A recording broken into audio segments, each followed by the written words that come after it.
boos and ghouls out there in YouTube land. This is Jen. And tonight I'm going to be talking to you guys about the Bone Temple.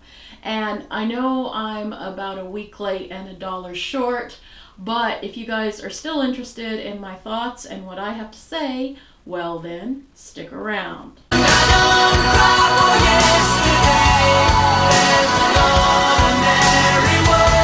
A good place to start is to rewind a little bit and talk about 28 years later. And the interesting thing about 28 years later, when we heard it announced, neither Velvet nor I were particularly excited about the movie. We were fans of the franchise, but we weren't chomping at the bit to get anything new out of these stories. We were in the minority because a lot of horror fans, that was one of their biggest, most anticipated horror movies of 2025. And the very interesting thing here is that most of the people who were really chomping at the bit to see the movie, when they finally saw it, were somewhat disappointed. Some people downright hated 28 years later, which was surprising. Meanwhile, Velvet and I, we didn't go in expecting much of anything. We weren't expecting to hate it, but we sure weren't expecting to love it. We mostly filmed it as kind of obligation. It was a big horror movie. We felt we needed to give our 2 cents on it, but we were not expecting much. And I guess that's always good when you don't have any expectations going into a movie. But about 10 minutes in to 28 years later, I was fucking blown away and I was just dazzled. And as we kept going into that movie, I was just more and more blown away by it. And I was astounded how much by when the credits were rolling, how much I absolutely fucking loved that movie. Some of you viewers know it made it to my number 3 in my top 10 movies for 2025. It was that goddamn good, and no one was more shocked than me that I loved it. Alex Garland and Danny Boyle just gave us such an epic movie on an epic scale. I mean, the cinematography was gorgeous. All the fucking camera tricks and, you know, everything they did with the iPhones and all of that. I mean, just some innovative filmmaking just on the filming side of it. But not only was the cinematography great in the movie, the story was so good. And again, epic is the only word I can think of to describe that movie, because there was so much in that movie story-wise. The movie is about a young man coming out of boyhood and stepping into manhood, and not only going into manhood but trying to figure out what kind of man he wants to be. Also has a relationship with his mother, and we also have this crazy doctor played brilliantly by Ray Fiennes. And there was so much heart and humanity and melancholy and admittedly some batshit craziness, particularly for us Americans, which is, I think, where some people really got turned off with 28 years later, because the movie did admittedly go out of bounds. And for us dumb Americans, me included, not all of us knew a lot or anything about Jimmy Salva, so those last few minutes of the film, some of us were really scratching our heads as to what the fuck was going on. Plus, you had the Power Ranger and the nostalgia, and for some moviegoers, it was just way too much. And that's one of the great things about Bone Temple, is that Neil DaCosta, who is taking the step in the director's chair this time, she scales it back. She reins it in. She still tells a fantastic, cinematically gorgeous story, but she is a little bit more restrained, and it's a smaller, we're on a very much more smaller and tighter scale, which makes the movie so much more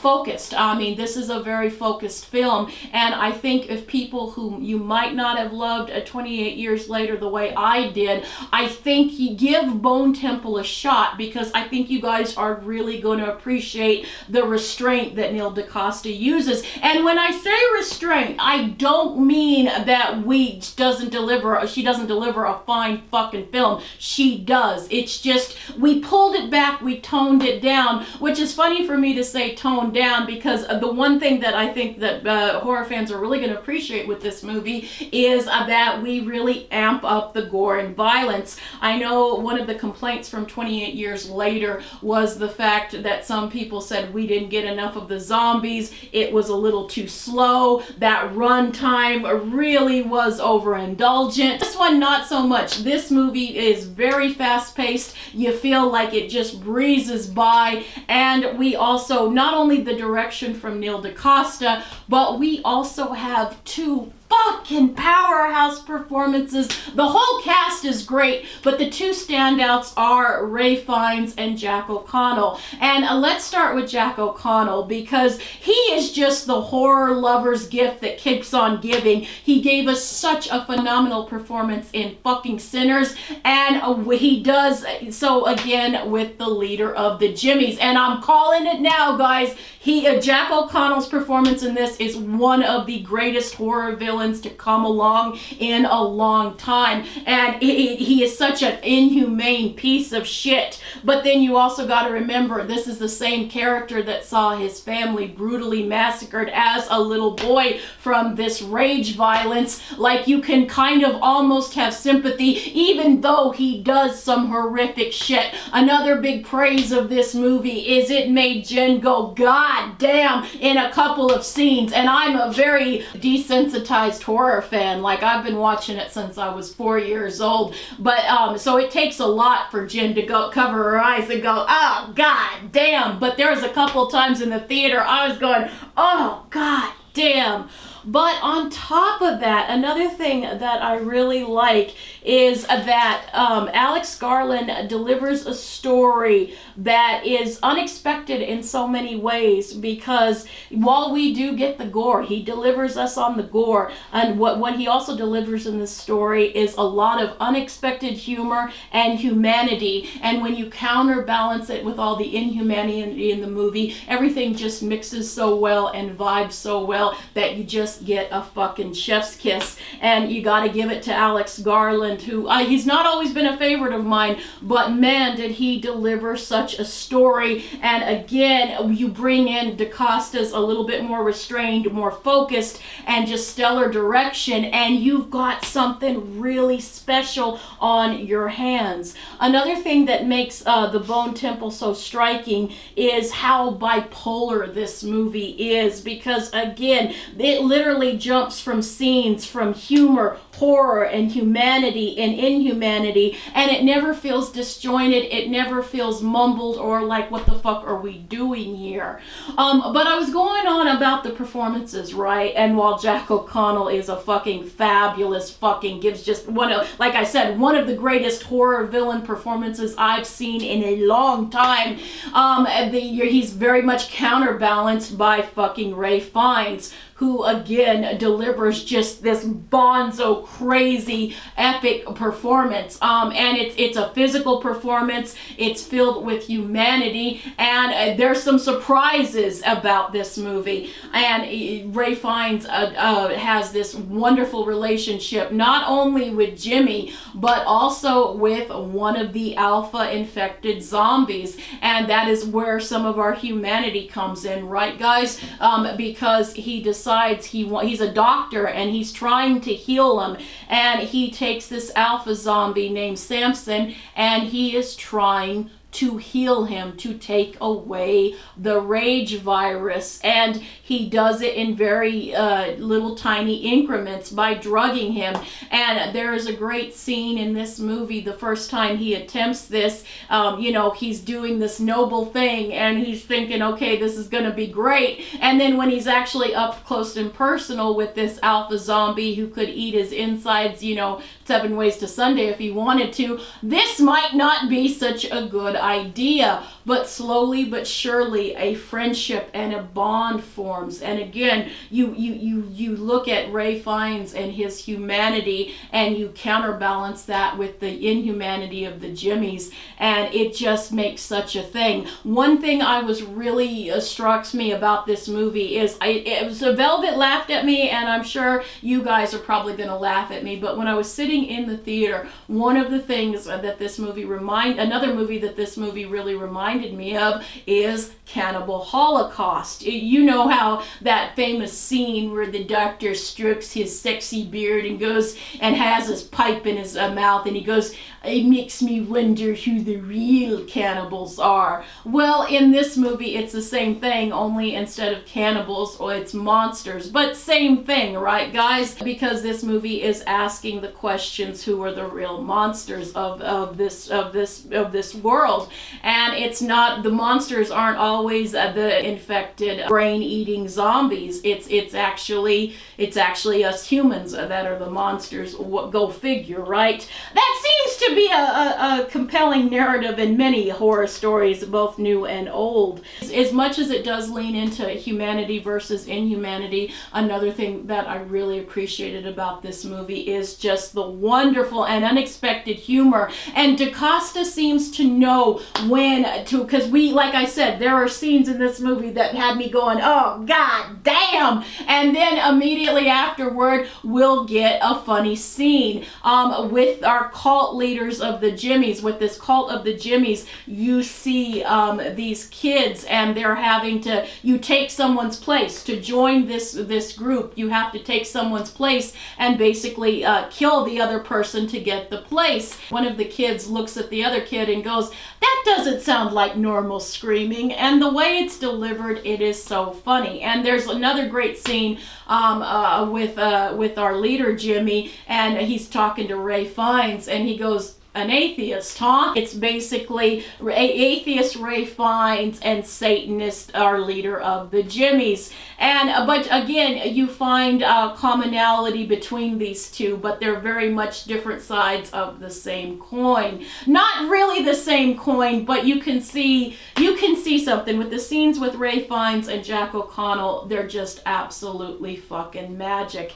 And this movie was just a blast. Another thing that we have to talk about is the soundtrack and the music, the instrumental score as well as the actual soundtrack.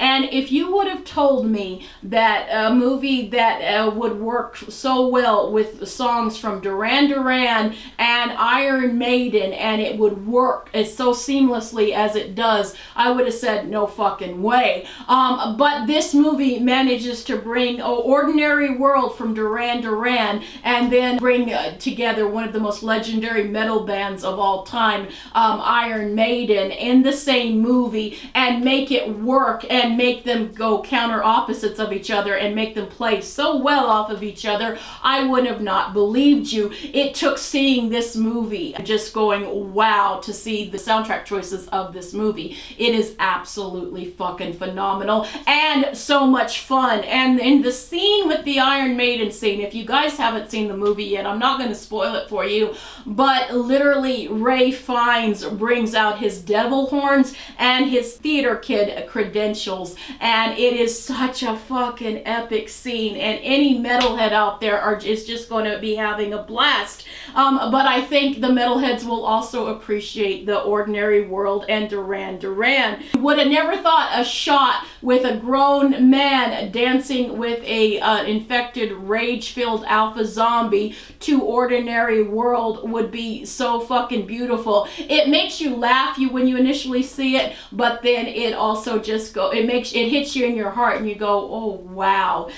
This movie has everything but the kitchen sink, and yet it still manages to tone it down more so than 28 years later. I'm still gonna say that 28 years later is still my favorite film of this franchise so far, but I think a lot of people, this is gonna be your favorite one, and it's definitely the most fun one. It's managed to do this wonderful dance of heart and humor and gore and horror, and it just blends everything so fucking well. And this is a movie, guys, if you haven't seen it, try to go see it in the theater, just to give it, again, this is a very epic movie, just like 28 years later, and it deserves and needs to be seen on the big screen. But I understand, especially with the way the world is right now and weather conditions everywhere, it might be a little hard and expensive to get to the movie theater. So if you can't get to the movie theater, as soon as it comes on streaming, definitely check this one out. I give it an A fucking plus.